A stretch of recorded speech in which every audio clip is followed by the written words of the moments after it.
Mic check 1 2 1 2.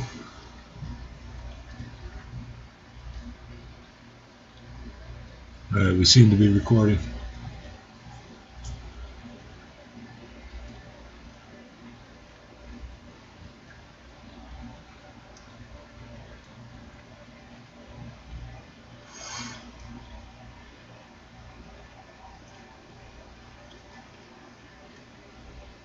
I'm pretty sure I did something wrong here, but I'm just gonna roll with it. Yo, so if you've been paying attention the last few years, you probably have a few units in an index fund, Canadian index fund, but you probably haven't been buying very many units.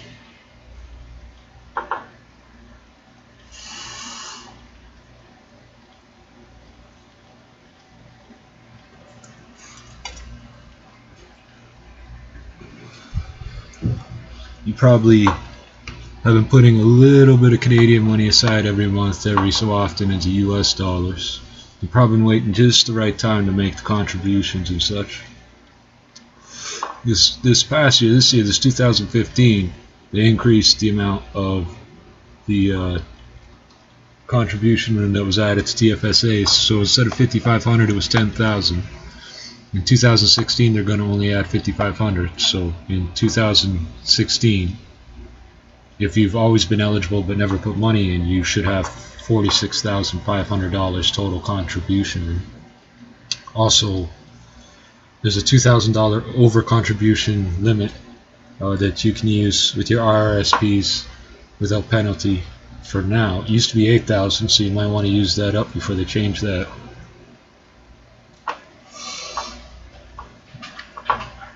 So now would be, I'm going to use some hypothetical numbers. Come here, baby. Come here. Come here. Just sit down.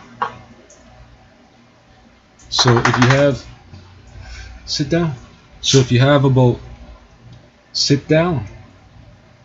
So if you have about, if you've been setting money aside, let's say you have maybe $1,000 US, maybe $2,000 US set aside over the last maybe 5 years, when it's been advantageous to purchase.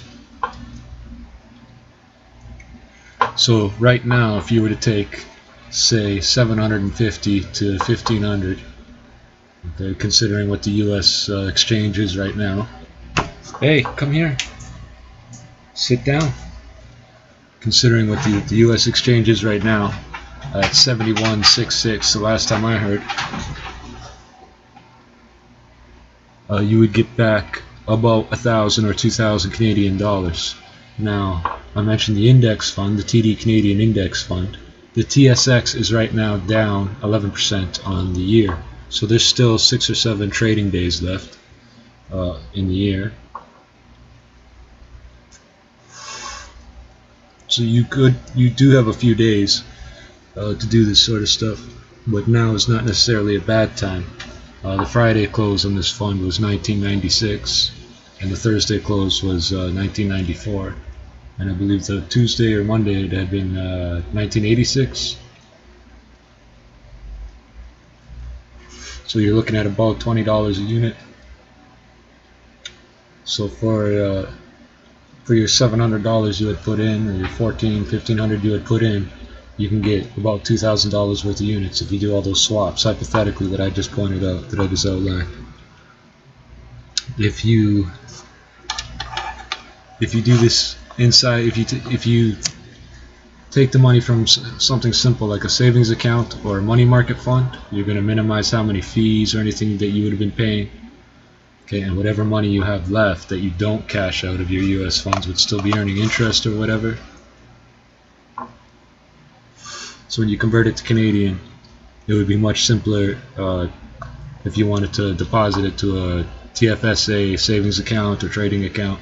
And if you do that, then you could make the purchases of, you know, mutual funds or whatever. Another thing, this is just something I think, but I'm not big on gold because I think it's very highly overvalued. I don't see it going up enough to make up for the opportunity cost of buying in. That's my opinion. But doesn't seem to be a bad time to be cashing out, because if your trade's denominated in US dollars, then you're going to get back more if you're in Canada, or if some of your investments are Canadian dollars, it could be a good time to trade certain metals for Canadian currency. Essentially, you're trading for US currency and converting to Canadian currency. The market prices on that are usually in US dollars. So I think I covered the exchange rate, and let's see, I'll mention the I'm talking about the TSX Composite Index.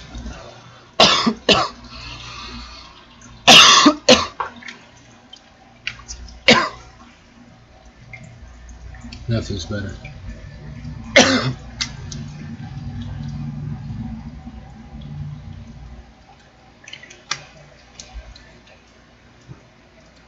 TSX Composite Index, Standard & Poor's, the S&P TSX Composite Index, and the fund that tracks that.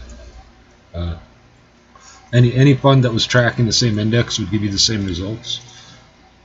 But this particular fund is the TD Canadian Index Fund, so you can buy that through whoever you want to buy it through. But that's what that's who offers the mutual fund, who owns it or whatever, manages it.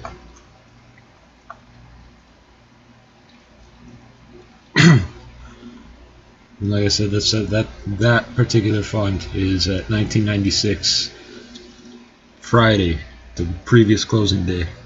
Today the numbers haven't come in, but it's only up 10 points on 13,000 points, so it's 13,030 points. Yeah, so it's down 11% on the whole year. If you haven't made your contribution this year, you might want to get it in before the end of the year for your TFSA, so you don't use that room up. If you use it, you can do it in January, and then if you take money out, you're going to have to wait all the way till 2017 to redeposit that same amount.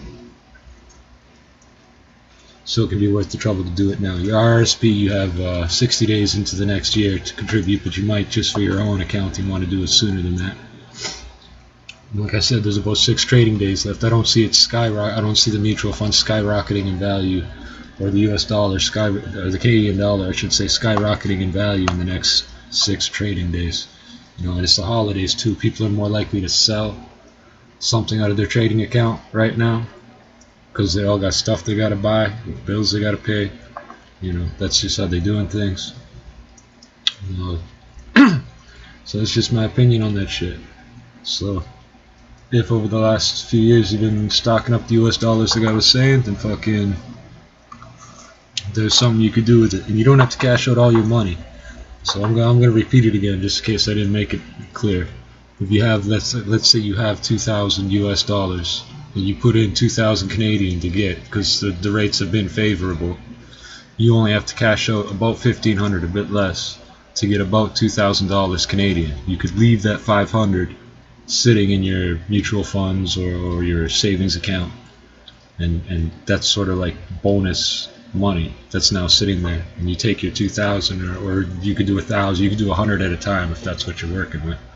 Just change the multiplication factor for whatever I'm talking about. If you're working with more money or less money, you take that 1,500 US, you get about 2,000 Canadian, and my opinions here is to throw it into the index fund, because it's at a low. So you're taking one advantageous trade and turning it into a second advantageous trade right off the hop. And of course, foreign currency transactions aren't subject to any particular tax. If they're earning if your foreign currency is earning interest, that's something you got to figure out what you got to pay. But just swapping the money doesn't incur an immediate tax. It doesn't work like that, because you don't always make money off foreign exchange. So be careful with that shit.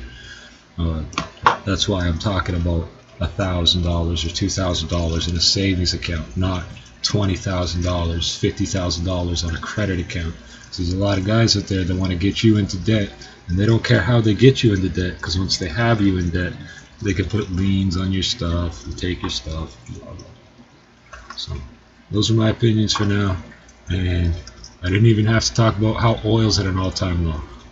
I have nothing to suggest about oil. So have a great day. Shout you out.